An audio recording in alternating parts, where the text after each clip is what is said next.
So you started in New York. You had this. Bill used to be so famous. I remember there were so many. That's a very generous word. You were where? In New York, in Romania. Remember? In Romania. I remember coming to Romania the first time you and Lee Burge had brought me, and there was all these billboards everywhere.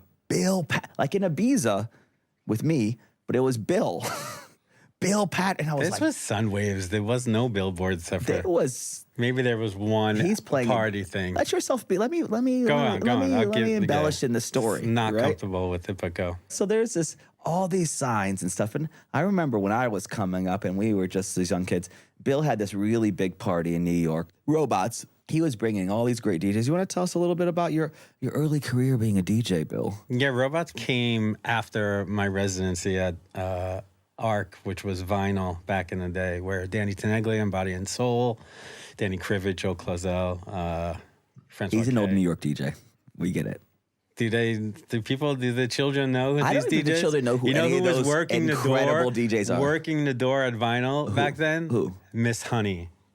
That's how I met Honey Dijon back then. That Miss Honey, not Miss Honey, not Miss Honey. Well, Honey Dijon used to go as Miss Honey. Oh, she used to really? be Miss Honey, yeah, and then she became Honey Dijon. But like she was working the door for Danny. Was she as cold-blooded then as she is now, or maybe more? She was tough. Tough, cutthroat. She was always sweet to me. I don't know why. She's always sweet to me too. And still to this day, The sweetest. Bless. She's always, every time I see her, Queen she's, mother. Yes. And so I became resident of this club, and Nick AC was the manager, one of the managers of the club. We decided, at the time, there was a bit of a void in New York, like For like European stuff, right? yeah. That was But the also, thing. like, it was a Giuliani-era. Clubs were shutting down. There was no it was kind of an end of an era. Twilo had shut down, and Tunnel and Sound Factory, and now Vinyl. We thought it would be cool we were playing like German techno, minimal stuff. Yeah, Ricardo Villalobos. Yeah. And we kind of built a bit of a following, and we decided to start our own party, call it Robots. And that party started off weekly at this place called Café de Ville downstairs. And then we took it to Cielo monthly. And that's when we took it to Cielo, we were able to start bringing in like Sven Väth, Luciano, Trentemøller, but also booking like Derek Plaseco, Adam X, techno. Yeah, as a mix. Like local techno heads and international artists. And that really kind of took off. You were one of the first Americans to play DC-10. You and Andrew, right? Andrew Grant. Yeah. Back in you guys were coming over here. 2004. 2004. That was like when DC-10 opened, Circle Oak opened at 6 a.m. on Monday, right after Space on Sundays. Completely crackers. But people would just flock to DC-10, 6 a.m., and it was the after hours. Yeah, that was the thing, because after hours for We Love Space, right? Yeah. And it would close, I think, at 5 in the afternoon, or maybe a little bit later.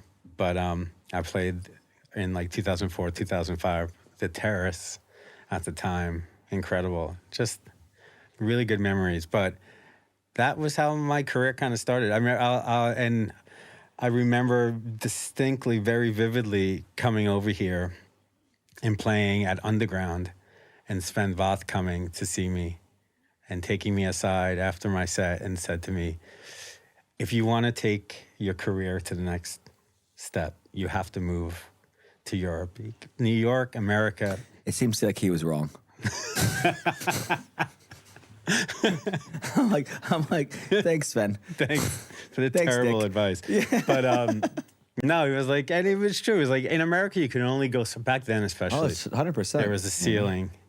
You could only go so far, and we had reached it, and it was time. There was a couple small crews around America. There was a San Francisco crew back then. Remember, there was Orlando Orlando Simons. and Tampa gang. Yeah. That was like a big thing. Yeah. There was Drew's punk ass in St. Louis. Boston had a little. Yeah, Boston with Charlie and everybody. But it was like these little small groups of people. And then we kind of all started to come over to Europe, do our thing. But we were the ragtag Americans. Yeah. This is my Glick impersonation. We were the Americans in the house. We were not welcomed I remember feeling a lot of anti-American sentiment. Like, I remember when we came during that time, a German came up to me. He's like, I have something for you. You can never bet on American stupidity because you can count on it. And look at where we are now. That joke has stood the test of time for 20 years because Americans... going over to a new country, especially Germany, such a like culture I left shock. first, right? Yeah, you went in 2000. Because that was 2006, I think I left. Yeah. Look at this. Look at these pictures of us. Look, we were Us? so young. Who's that? That was me, asshole. That was? Yeah. Wow. You look better. I did. Look at me, my manicured, the blue blockers, The the manicured deep beard. V. Wow. So much fragility. So much. Look at that.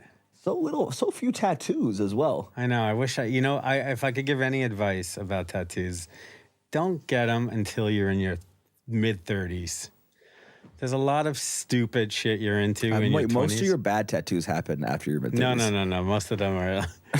I'm like Bill. Actually, you could be right about a couple of them, but for the most part, Stop in your mid-30s is what I say. yes, a lot of mistakes, but Oh, a lot of mistakes in life, but we're still here. We're still smiling. You almost died when we made a book. we did. You know what? I actually felt really good seeing that this daddy wellness guy also went to the hospital after touring with you. Yeah, I sent both of them to the hospital. Yeah, no one can be with me. In general, My wife's doing a good job. yeah. Yeah, she tolerates me somehow. I don't know.